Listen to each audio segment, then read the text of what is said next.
So why is marketing one of the most important and vital parts of the business? Because in business, nothing really happens until we sell something. So marketing is how we find those customers to sell something to. In this video, I'd like to give you a few important marketing concepts to help you see the big picture about business. First of all, what is marketing? Marketing is the process of taking what you have, either your product or service, and getting it to where it can be utilized. In my case, it's HVAC. It could be the same for you, or it could be something different like plumbing, electrical, solar, pool services, or absolutely anything else out there. By the way, if you're not yet a subscriber, please support my channel by subscribing and also hitting the like button for me. Now, every business is different, and therefore the marketing approach for every business is going to be different. The best example I can give you is seasonal business versus an all year round business. The marketing strategies for these two types of businesses will be very different. Some questions you need to ask yourself are,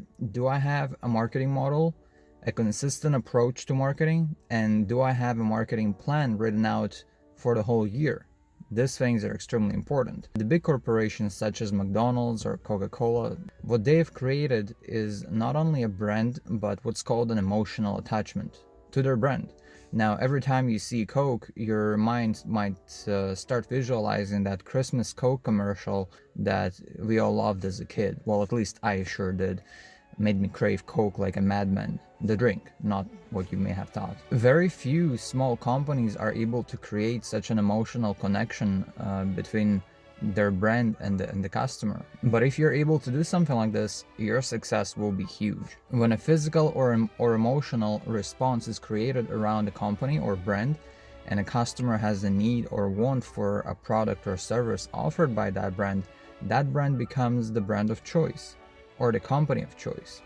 And that's what you want to achieve. An important point, since every company is different, there isn't one answer that will fit every single company in terms of what is the best way to market your business or brand. People ask me all the time, like, what should I do more of? Pay-per-click, direct mail, email marketing, telemarketing? What should I do to get more business? And the answer is not that simple. I could tell you what works best for me, for my company, but if our businesses are different, if our customers' demographics and target audiences are different, then my marketing strategy will simply not work for you.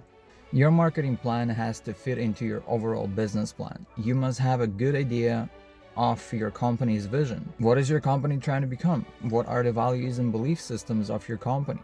You may be thinking now, like, how the hell is this relevant? It is very relevant because when you market, you have to present some type of a brand promise, which is what your customers can expect to receive every time they interact with your company, every single time, not sometimes. Coca-Cola's brand promise is to refresh the world in mind, body, and spirit, and inspire moments of optimism, to create value and make a difference. So when you see their ads, they're always modern, they're fun, engaging, and they just make you want to be a part of that culture, the Coca-Cola culture. Tesla's slogan is like a brand promise too, to accelerate the advent of sustainable transport. In other words, to deliver a reliable vehicle to the world as soon as possible. And I think they are doing a decent job at it. Self-driving cars and all that Terminator end of the world stuff. But it's still cool. Domino's promises to deliver within 30 minutes, or it's free. That started a while ago. I would imagine this is a tough promise to keep because there are so many factors involved, like the traffic, rush hour, bad drivers, very busy days with a lot of orders, but they still managed to do it because they figured out the average delivery time, which was, I think, just under 30 minutes, like 27 minutes was the average time. So they knew that it's deliverable. The point here is, don't make a promise that you cannot deliver. Don't promise something you're not sure if you can deliver. This is the key, because when customers see your brand promise, they're going to want to test it out to see if they can trust you and your company. And that first impression will be the deciding factor whether they will continue doing business with you or not. And if they have a bad experience with you, you better believe they're gonna take the time to write a nice and juicy review about it, or I should say a nasty review. But marketing isn't only about how you get customers to sell stuff too.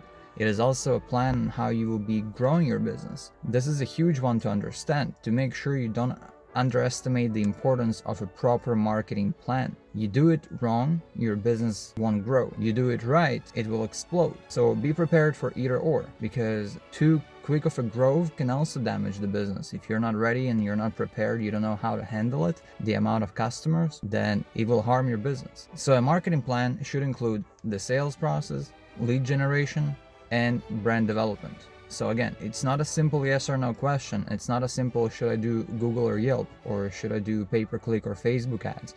It goes beyond that and on a much deeper level too. So don't compare your small business to something large such as Coca-Cola or McDonald's. They are already very established businesses, and what they are doing is not necessarily what you need to be doing, because it's different. The main purpose of the whole marketing plan is making sure that it generates leads. That is the life of your business. No leads, no sales. But leads alone aren't gonna get you rich and successful. Like I already mentioned, it also involves the sales process. Okay, so let's say I was able to run a very successful marketing campaign and my phone is ringing like crazy. I get 50 calls a day. Out of those 50, I'm able to book maybe 20. That's not bad, 20 leads per day. What do you do next? That's what you need to plan for. What to do with the leads once you get them. It's easier said than done if you tell me, well, now we're gonna go and sell. The question is how you're going to sell. Do you guys have the training to close at least 50% of the leads? I'm not even talking about what you're selling, because I'm assuming you already know that part at the very least. Is your closing rate 5 or 10%? If that's the case, you're in a bad place. Your closing rate should be a minimum 50% and more. Everybody should always strive for the best. When you start having this discussion, a lot of people get confused and they start with the whole what came first discussion, the chicken or the egg debate. Except here we know for sure what has to come first. It's the business plan, which will include a marketing plan, a financial forecast, and much more. And all these plans will basically break everything down step by step. That's the whole point. Your business plan is the blueprint to your own success. And the better your business plan is, the more thought through it is, the more accurate and detailed it is, the more chances you will have to succeed in any business. Once you understand a business model and how to run a successful business, you can start developing more businesses. You don't have to do just one. The first one is the practice. And once you have that practice and you know how it works now you just go out there and do it. Here's a good tip: consistency. What I mean by consistency is that wherever and whenever the customer sees your company or your brand, it has to look the same. Whenever you provide them with a service, it has to be consistent. You wouldn't be coming back to McDonald's if every time their Big Mac was a different size, right? One day it's the size of a normal Big Mac, another day it's the size of a Happy Meal burger, and the third day or a different location serves a Big Mac the size of a Burger King Whopper. That'd be a terrible and inconsistent experience. Same with your brand. Consistency is extremely important. It allows your customers to recognize you. It builds trust and creates an emotional attachment and a positive customer experience, and this is what we all want for our brand to do. There is so much more to marketing than I could fit into one short video, but definitely do leave some comments below with your thoughts and questions you may have come up with while watching this video. Hit the like button to help me get this video out to more people out there who may need to see it, and subscribe for consistent weekly uploads filled with useful information on relevant topics. Thank you for watching, and I'll see you soon.